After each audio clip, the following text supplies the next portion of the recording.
ये सरकार जो भूमि अधिग्रहण कानून 2013 जो ऐतिहासिक कानून आपके कार्यकाल में बना था, उसका एक बाईपास कर रही है और जमीन छीनने का एक चोर दरवाजा लेकर आई है land pooling policy. Land pooling policy में विकास का नाम ऐसे दिखा दिया लोगों को कि विकास के भागीदार बनो और अपनी जमीन दे दो। और आज़ाद भारत के ही नहीं, मतलब मैं तो कई बार कहता हूँ गुलाम भारत के इतिहास का भी सबसे बड़ा फ्रॉड किया इन्होंने।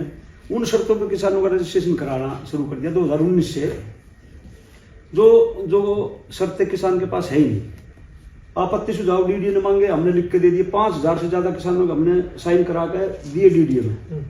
जन सुनवाई में हम गए, सब बट्टे खाते डाल दिया कूड़ेदान में और रजिस्ट्रेशन खोल दिया कि भाई किसान अपना स्वेच्छा से विकास के भागीदार बनो। और 70% की जो सहमति का कानून आपने बनाया था ना कि एक अधिग्रहण में, उसका मतलब उसको दूसरे तरीके से पेश कर दिया कि जिस सेक्टर में 70% की सहमति आ जाएगी हम उसमें काम शुरू कर देंगे। 18 अगस्त 2022 को केंद्रीय शहरी विकास मंत्रालय ने एक नोटिफिकेशन निकाल दिया कि लैंड पूलिंग पॉलिसी को हम एक्ट बनाएंगे, यानी कि डीडी एक्ट 1957 में हम संशोधन करके और पूरे इस लैंड पूलिंग पॉलिसी को लैंड पूलिंग एक्ट में बदलेंगे।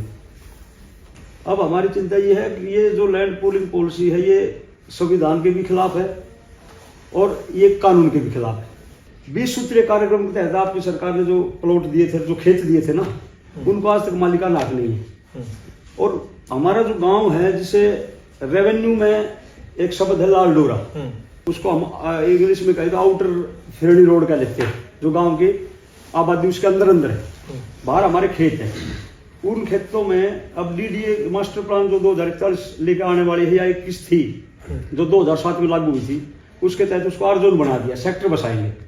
दिल्ली में कह रहे हैं आबादी बहुत ज्यादा होगी तो हम यहाँ पर आवासीय इकाई बनाएंगे। बट उसमें एक बात बताइए, उसमें आपकी जमीन का दाम बढ़ेगा नहीं? देखो जी, उसमें थोड़ा वो तो फायदा होगा आपका प्रश्न बहुत अच्छा है, बहुत, लेकिन मोनोपोली कर दी सरकार ने। जब हमारे पास दूसरा विकल्प नहीं छोड़ा कि आपकी जमीन अधिग्रहण नहीं करेंगे हम, और आप चाहे तो अपनी जमीन को 60% ले सकते हो, लेकिन शर्तें ऐसी लगा दी जैसे किसान के पास 5 एकड़ है ही नहीं, किसी का 0.1% किसान है जो 5 एकड़ भूमि का है।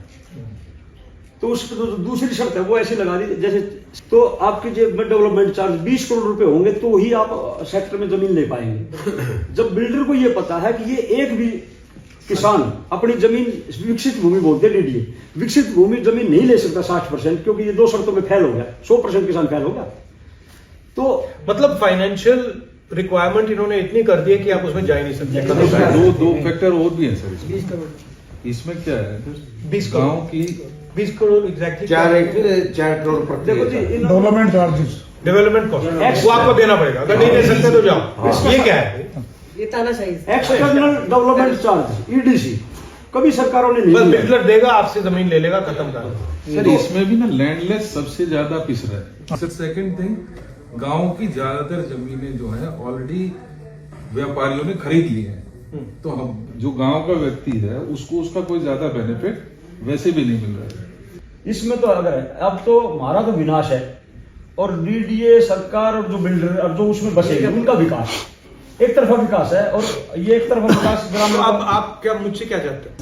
हम ये चाहते हैं देश की सबसे बड़ी जो पंचायत है संसद भवन, और उसमें आप विपक्ष के सर्वमान्य नेता हो, आप इसमें हमारी आवाज उठाओ। दूसरा, हम चाहते हैं एक बार दिल्ली देहात का दौरा, जिस तरह आप सभी वर्गों से मिल रहे हो, इस तरह दिल्ली देहात में आप जाओ, एक बड़ी महापंचायत और कुछ लोगों से, ठीक है, महिलाओं से वहां मिलो। आप जो आप चाहते हो 3 पॉइंट रखने हैं वो हम रख देंगे और आपके यहाँ दिल्ली देहात आ जाएंगे।